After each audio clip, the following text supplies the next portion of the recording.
તો આજે આપણે સાંભળશું રામદેવ પીરની કથા વાર્તા। 12 બીજ એ રામદેવ પીરને સમર્પિત છે।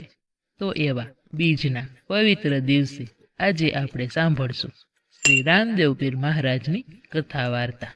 જો વિડીયો સારો લાગે તો એક લાઈક જરૂરથી કરજો અને ચેનલ પર નવા હોય તો સબસ્ક્રાઈબ જરૂરથી કરજો। દરેક મહિનાની સુદ બીજ એ રામદેવ પીરને સમર્પિત છે। તો દર બીજના દિવસે રામદેવજીના દર્શન કરવા, રામાપીરની સ્તુતિ ગાવી, પાઠ કરવો, ભજન કરવા, ગુણગાન ગાવા અને રામાપીરની કથા સાંભળવાનો મહિમા છે।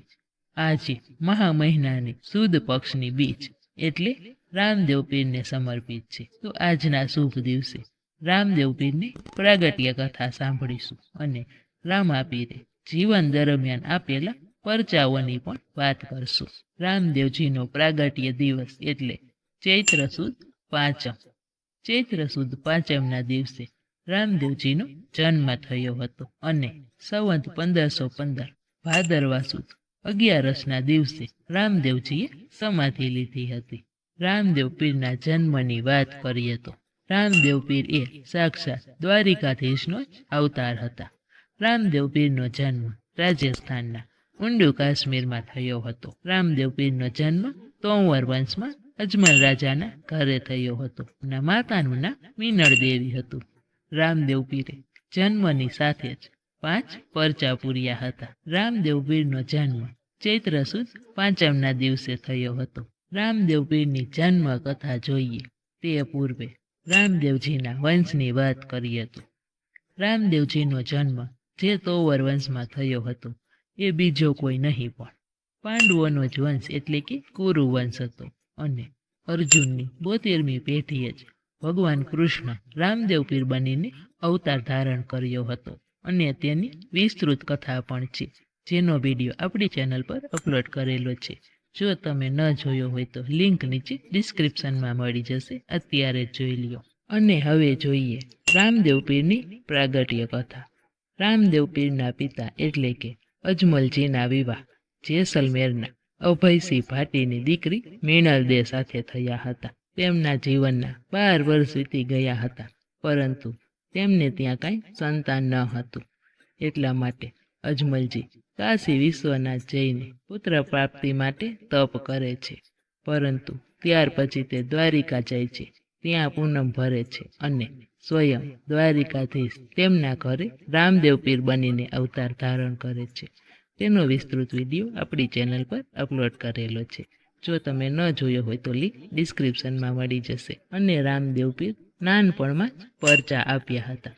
જ્યારે તેમનો જન્મ થયો ત્યારે અજમલજીને કંકુ પગલા પાડીને અને ઉકળતી દેગ ઉતારીને પરચો આપ્યો હતો। પેલો પરચો અજમલજીને આપ્યો હતો અને ત્યારબાદ જેમ જેમ રામદેવ પીર મોટા થતા ગયા તેમ તેમ તેમના પરચા વધતા ગયા। ત્યારબાદ તેમને દરજીને પણ પરચો આપ્યો હતો। જે ઘોડામાં દરજીએ ચિથરા ભર્યા હતા તે ઘોડો આકાશમાં ઉડાડીને દરજીને પરચો આપ્યો હતો। ત્યારબાદ નાની ઉંમરમાં જ ભૈરવ રાક્ષસનો વધ કરીને પોકરણગઢની પ્રજાને અને ત્યાંના પશુ પંખીઓને આ ભૈરવના આતંકમાંથી છોડાવ્યા હતા। અને ત્યારબાદ જ્યારે તેમના લગ્ન થયા ત્યારે તેમના પત્ની નેતલદેને પણ પરચો આપ્યો હતો। જ્યારે તેમના લગ્ન હતા ત્યારે તેમના બહેન સગુણા બહેનને જે રત્નો તેડવા માટે જાય છે તેને પણ એક જ રાત્રિમાં પિંગલગઢ પહોંચાડીને રત્નાને પણ પરચો આપ્યો હતો। આમ રામદેવજીએ જીવન દરમિયાન ઘણા પરચા આપ્યા હતા। તે પરચાની વાત કરીએ તો સગુણા બહેનના સાસરાવાળાને પણ રામદેવ પીરે પરચો આપ્યો હતો। ત્યારબાદ દિલ્હીના બાદશાહને પણ પરચો આપ્યો હતો। અને જ્યારે રામદેવજી વિવાહ કરીને આવે છે ત્યારે તેમનો ભાણેજ મરી જાય છે, પણ આ ભાણેજને જીવાડીને તેમને સગુણા બહેનને પરચો આપ્યો હતો। અને ત્યારબાદ સગુણા બહેને પણ નક્કી કર્યું હતું કે હવે હું આજીવન અહીં રહીને રામદેવ પીરના જ ભજન કરીશ। અને ત્યારબાદ રામદેવજીએ પીપાસરના રાજા જામાજીને પણ પરચા આપ્યા હતા। તેના વિડીયો પણ આપણી ચેનલ પર અપલોડ કરેલા છે। ત્યારબાદ 5 પીરને પણ પરચો આપ્યો હતો, જે મક્કા મદીનાથી રામદેવજીની પરીક્ષા લેવા માટે આવે છે, પરંતુ તે પણ રામદેવજીને પામી જાય છે અને અંતે રામદેવજીને હિન્દવા પીરનું બિરુદ આપીને પાછા જાય છે. ત્યારબાદ રામદેવજીએ તેના જ શહેરમાં રહેવાવાળા બોહિતા શેઠને પણ પરચો આપ્યો હતો.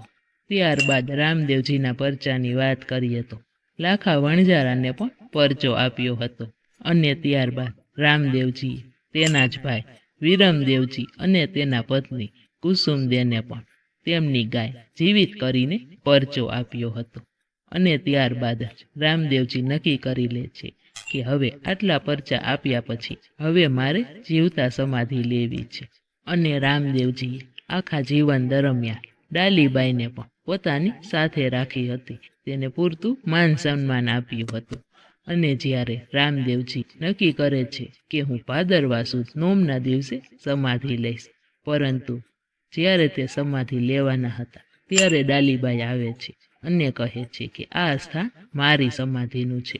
તો રામદેવજી જ્યાં સમાધિ લેવાના હતા ત્યાં નોમના દિવસે ડાલીબાઈ સમાધિ લે છે અને રામદેવજી ત્યારબાદ 2 દિવસ પછી સંવત 1515 ભાદરવા સુદ 11ના દિવસે પોતાની જીવન લીલા સમાવીને સમાધિ લે છે. અને આમ રામદેવજીએ પોતાના આખા જીવન દરમિયાન સનાતન ધર્મનો પ્રચાર કર્યો છે અને એ જ પંથે ચાલ્યા છે. અને રામદેવજી માત્ર જીવિત હતા ત્યારે પરચા આપ્યા એવું નથી, પરંતુ જ્યારે રામદેવજી સમાધિ લે છે અને ત્યાર પછી પણ તે પોતાના માસીયાઈ ભાઈ હરભુજીને મળે છે અને હરભુજીને પણ પરચા આપે છે. અને સમાધિ લીધા પછી રામદેવજી પોતાના પ્રિય ભક્ત હરજી ભાટીને પણ સાધુના વેશમાં મળે છે અને તેમને પણ પરચો આપે છે.